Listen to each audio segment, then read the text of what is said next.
Hey everybody, welcome back to the Geek Corner. You can see I've got my Captain America shirt on. I know I wear it a lot, but and I've got my ticket from Captain America 3, Captain America Civil War. I know I'm late to the conversation on this, but quite honestly, I wanted to wait to see it until I was able to see it with my new friends out here in Minnesota and my wife. So I waited till we were all together, and we finally went to see it, and did see it in 3D. Let me start by talking about that aspect of it.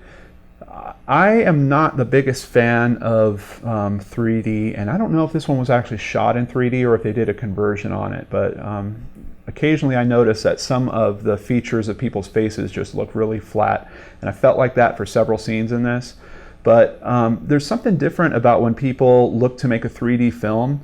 In particular, if you have an object that's closer to the audience or closer to the camera and it's in 3D, but you see that that object is not complete, for example, the bottom of my hand is missing here, it really pulls, there's like a little psychological thing that happens in my brain where it kind of pulls me out of the experience. And as far as I can think of, nobody knows how to really use 3D properly, I would say, except for James Cameron. And quite honestly, I was not the biggest fan of Avatar. I thought the story was very simplistic and one that I had heard before. But one thing that I was definitely blown away by was the 3D. And if you remember, in many of those scenes, you will see a person's whole body, or you'll see the whole object if it's coming close to you with a 3D effect on it. And that is a very good use and something that filmmakers should be aware of if their films are going to be natively 3D or even converted into 3D. So just right off the start of this movie, and I usually don't even see movies like this in 3D, it was just kind of the time frame that we wanted to go to. This lined up with a 3D viewing.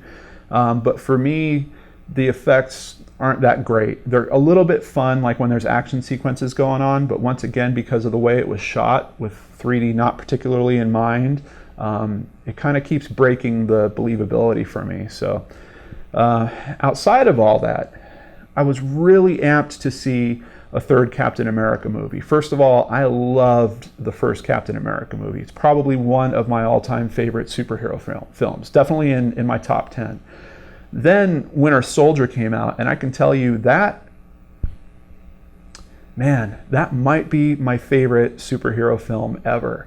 The pacing, how the story developed from the first one into that one, the villain, all the side stories tie together neatly, and they tell this kind of overarching, conspiracy theory type story. Of course, you guys know that I would love something like that.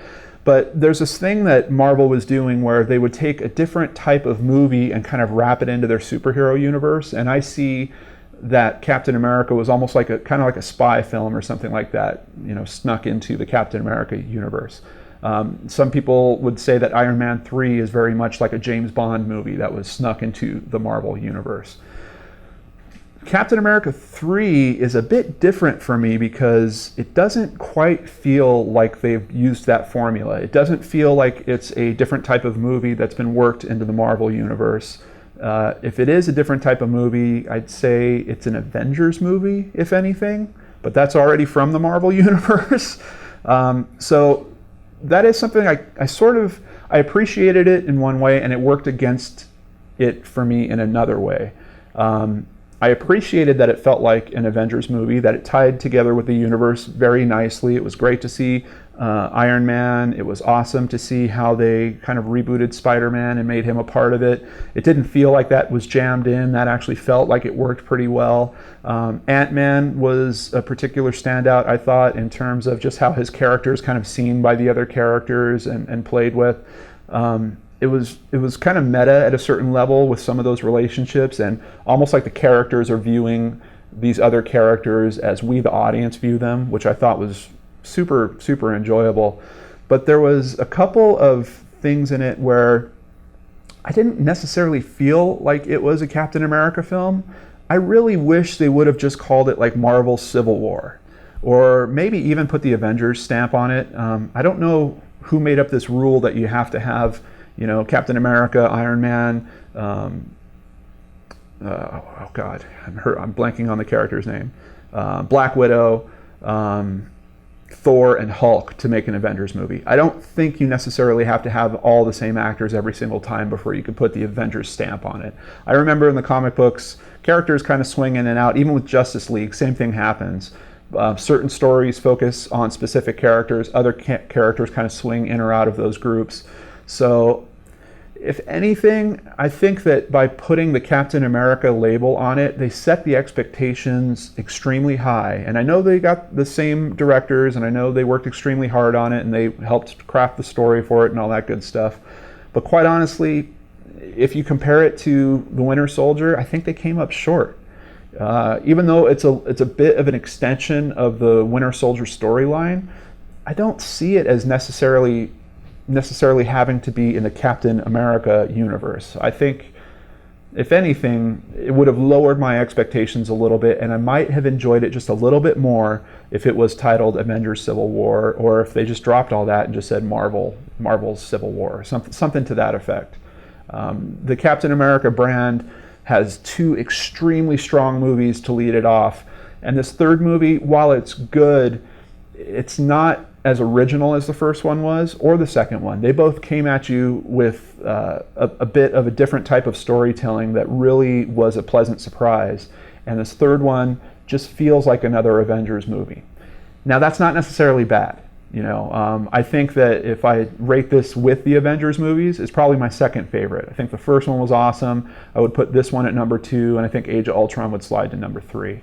But all that being said, action was great. Seeing all the characters interact together was awesome. That's kind of what we watch the Avengers for, right?